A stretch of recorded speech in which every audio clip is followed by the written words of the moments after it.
The real luxury ain't the car, it ain't the watch. It's waking up with energy. Clear mind, strong body, focused spirit. Digital block, wellness, health, wealth, discipline. So forget designer watches. Forget the Ocean View mansion or that meticulously curated social media feed. Yeah, all those traditional status symbols. Right, exactly. Because according to the research we are diving into today, the ultimate luxury, the one thing you absolutely cannot fake, no matter how rich or successful you are, is simply waking up with energy. I mean, waking up clear, focused, and ready. Without your body actively fighting you before your feet even hit the floor. Yes, and that completely changes the paradigm of how we define wealth. It really does. We're unpacking a framework today centered on something called digital block wellness. Right, which sounds a bit techy, but it's really not. No, it's not.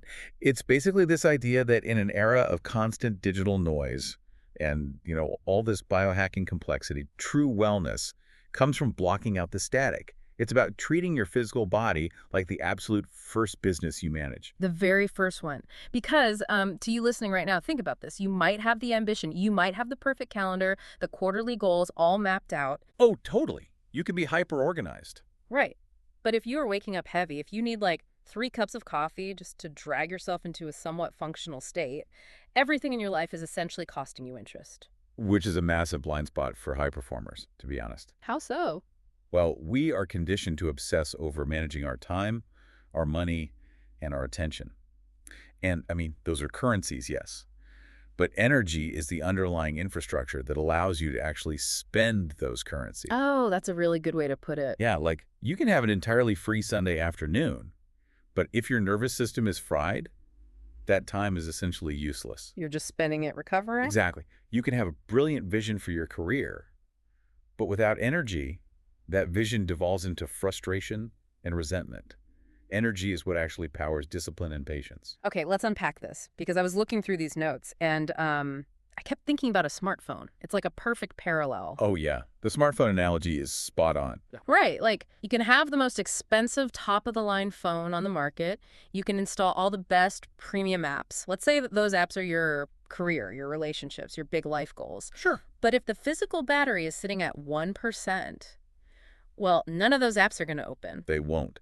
The hardware physically cannot support the software you're trying to run. Exactly. And what do we usually do when that battery is at 1%? We try to, put a nicer case on the phone. Right, we buy a new cover instead of plugging it in. Yeah.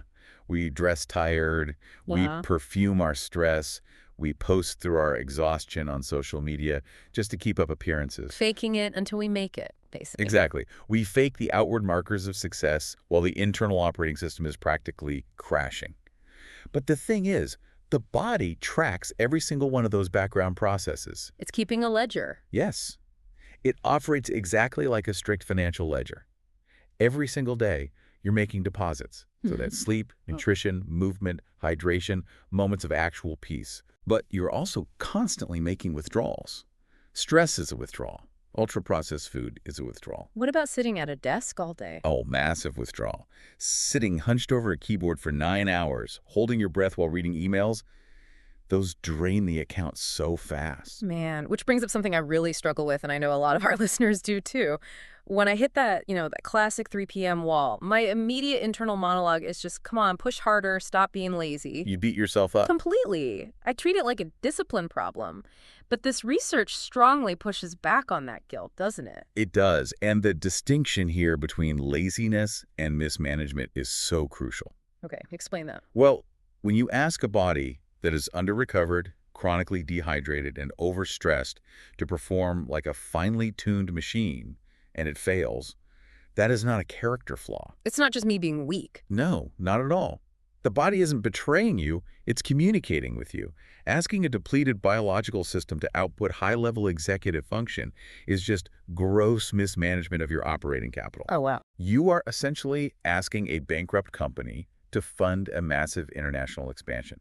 It just doesn't work. That makes so much sense. So if we're operating a bankrupt business, we clearly need to look at our major cash flow leaks, price bills. Absolutely. And the 2 biggest foundational deposits we seem to get wrong every single day are sleep and food.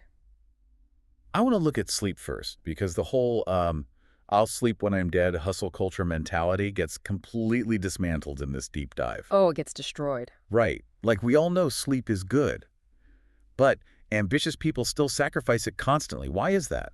Because we view it as a pause button. We Mhm. think of sleep as this inactive time where nothing gets done. It feels unproductive. Right, like wasted hours. Exactly.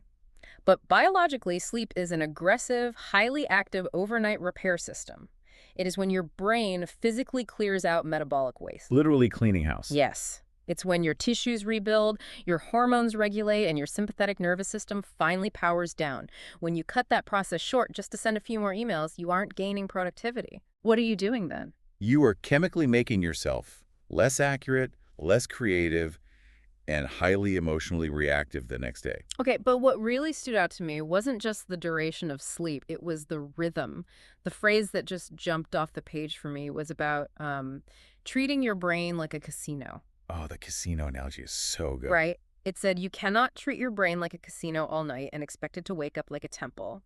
What does that actually mean biologically? Well, the casino analogy is about the specific architecture of your nervous system. Think about what you do in the last 30 minutes before bed. Scroll through feeds on my phone, usually. Exactly. And when you do that, you are flooding your retinas with blue light. You're also flooding your brain with unpredictable hits of dopamine and cortisol.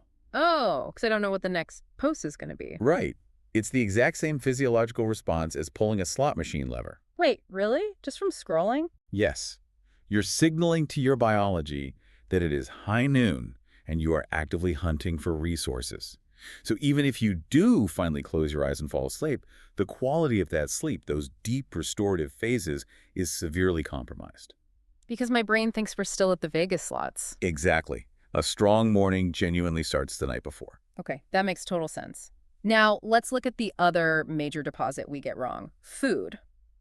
We usually just think of food as fuel, or even worse, just like a calorie count we need to manage. Right, the whole calories in, calories out mindset. Yeah.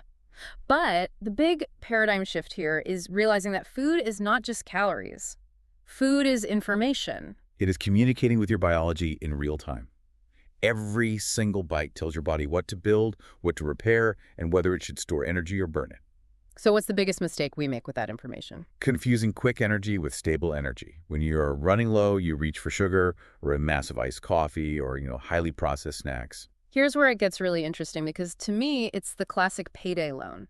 Oh, I love that comparison. Right, like I grab a sugary snack or a latte at 2 p.m. to power through a meeting. Right. I get the cash right now. I feel great for 20 minutes. But the interest rate. Exactly. The interest rate my body has to pay 3 hours later is staggering. To push that payday loan analogy even further, let's look at the actual interest you're paying on a cellular level. Okay. When you consume that quick sugar, you get an immediate glucose spike in your blood. Your pancreas basically panics and dumps a massive amount of insulin into your bloodstream to clear that sugar out. Because too much sugar in the blood is toxic, right? Exactly.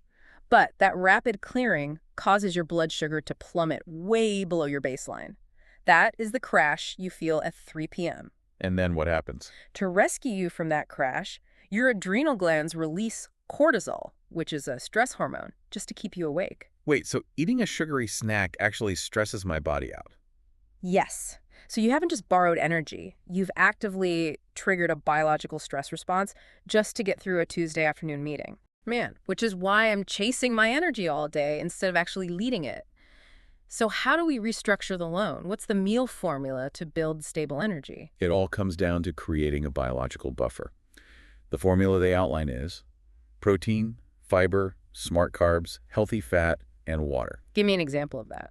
Think salmon, quinoa, dark leafy greens, and maybe some avocado. Okay, sounds good. But how does that buffer work? The protein and the fiber act as a physical net in your digestive tract. They literally slow down the absorption of those carbohydrates so you get a steady, slow release of glucose over several hours. Rather than a massive spike and a crash. Precisely. And the key takeaway here is you aren't eating this way to punish yourself or just to manage your weight. You're doing it for power. You simply cannot sustain a high-output life on cheap, volatile fuel. Okay, so let's say I've got the sleep dialed in. I put the phone away. I'm eating the salmon and the quinoa. I should feel great, right? You'd think so. But what if I still feel like I'm completely dragging? That brings us to the internal state of the machine itself.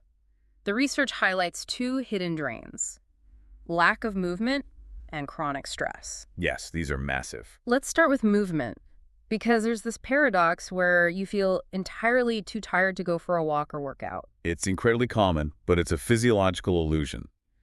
Often, you are tired specifically because you are completely stagnant. Wait, really? I'm tired because I'm not moving. Yes, we tend to view movement as an expense, like something that drains the battery. Right. But human biology actually uses movement as a generator. Oh, that's wild. When you sit for 8 hours, your cardiovascular system slows down. Your blood pools and your mitochondria, the actual energy factories in your Yeah. cells, they become less efficient. So sitting tells my body to power down. Exactly. Movement signals to your genes to produce more energy. It literally changes your physical state, which inevitably changes the quality of your decisions. And there's a huge emphasis in the text on strength training specifically, right? Not to look like a fitness model, but for something else. Yeah, to build capacity. Capacity is the ultimate freedom. What do you mean by capacity? Strength training increases your bone density and joint stability, sure. But functionally, it means the daily demands of lifelike carrying heavy groceries, sprinting through an airport, or just playing with your kids no longer register as physical threats to your system. Because my baseline is stronger. Right. When you expand your physical capacity, ordinary life requires a much smaller percentage of your total energy reserves. But then there's the friction, the silent thief that drains the battery even if you are moving and you are eating well. Stress. The biggest drain of all. I feel like we've completely normalized chronic stress. We just shrug and say, well, I have a demanding job. That's just life. And that normalization is incredibly dangerous. Chronic stress keeps your autonomic nervous system locked in a sympathetic state. That's what we call survival mode. But I don't feel like I'm constantly running from a bear. You might not feel like you're actively panicking. It might just be a tight jaw, shallow chest breathing, emotional eating, or just a persistent low-grade hum of anxiety. Yeah, the Sunday scaries, but every day. Right. And biologically, survival mode is incredibly expensive. Your body is constantly mobilizing resources, elevating your heart rate, and shifting blood away from your digestive and immune systems. Because it thinks I'm about to be attacked. Yes. It thinks you are preparing for a physical attack that never actually comes. It's exactly like driving a car on the highway with the parking brake firmly pulled up. Oh, that's exactly what it is. Right. You've got premium gas in the tank, the good food and the good sleep, and you're pressing the gas pedal. The engine is roaring, but you're working twice as hard just to maintain 50 miles an hour. Because of the friction. Yeah. Yeah. And then you wonder why you are completely out of gas by the afternoon when, quote unquote, nothing major happened. The silent friction just burned through the entire tank. The irony is, when we realize we're stressed, our instinct is usually to add more things to fix it. Oh, totally. I do that. We download a meditation app, we buy 20 new supplements, we try to cram a complex hour-long yoga routine into an already packed schedule. Which just stresses me out more. Exactly. But the ultimate luxury of a calm nervous system often comes from subtraction. Subtraction? Like what? Sometimes the best wellness move is removing a toxic conversation, or removing the late-night triggers, or setting a firm boundary and removing the habit of automatically saying yes to things you don't actually have the capacity for. Wow, okay. That brings us to the final strategy. Recovery and the 7-day reset. I'm going to play devil's advocate here for a second, though. Go for it. If I am already exhausted and my parking brake is pulled up, you're telling me I need to embark on a 7-day protocol. Like adding walks, meal prep, and daily audits to my calendar sounds like a recipe for more stress, not less. Aren't we already addicted to looking busy? It's a completely valid pushback. Yeah. And it's exactly why we need to redefine what recovery actually means. Okay, how so? If we connect this to the bigger picture, burnout is not a badge of honor. It's a warning sign. We often view recovery as the opposite of success, like you're either grinding or you're falling behind. Right, the hustle mindset. But recovery is a non-negotiable part of success. Cars require oil changes. Businesses require quarterly audits. Bodies need recovery. Waiting until you suffer a panic attack, a torn muscle, or severe clinical burnout before you finally rest. That is a catastrophic failure of leadership over your primary business. Ouch. That's a hard truth. It is. So this 7-day reset isn't about adding a massive burden of new chores or going on some crash diet. It's about sending highly specific, repeated signals of safety to your biology until it trusts you enough to turn that parking brake off. And the way we measure that trust is through morning feedback, right? Exactly. Using how we feel when we wake up as literal data rather than just masking it with a double espresso. Precisely. Do you wake up feeling inflamed and heavy, or clear and ready? The reset gives us 7 structural adjustments to change that data. Let's actually unpack the biological mechanisms behind them rather than just listing them out. Let's do it. Day 1 is protecting sleep by cutting screens 30 minutes before bed. Right. And as we discussed, this isn't just a digital detox trend to be trendy. You are biologically allowing your pineal gland to naturally produce melatonin. Without the interference of blue light tricking your brain into thinking the sun is still up. Exactly. Okay. Day 2, hydrate early, specifically getting water in before your first cup of coffee. This is crucial. When you wake up, your body naturally spikes cortisol to get you out of bed, and you are inherently dehydrated from breathing all night. Makes sense. If you immediately pour caffeine, which is a diuretic and a stimulant, into a dehydrated system, you amplify that stress response. Water first dilutes that stress and rehydrates your cellular volume. Got it. Day 3 is taking a 10 to 20-minute walk, ideally right after a meal. This goes back to that stable energy concept. Walking after you eat uses the large muscles in your legs to literally soak up the glucose floating in your bloodstream. Oh, like a sponge. Yes, it dramatically flattens the blood sugar spike from your meal, which effectively prevents that massive post-lunch crash. That's such an easy fix. Okay, day 4.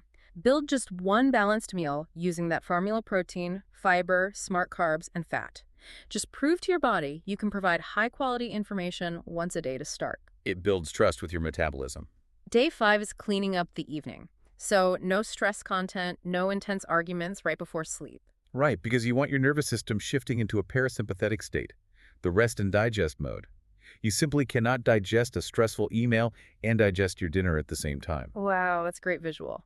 Day 6 is strength movement. Even if it's just 10 bodyweight squats in your living room, you are signaling to your muscles that they are actually needed. Building that capacity. Exactly.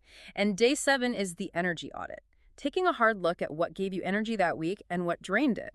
And that audit is where the magic really happens. Because busy makes people feel important.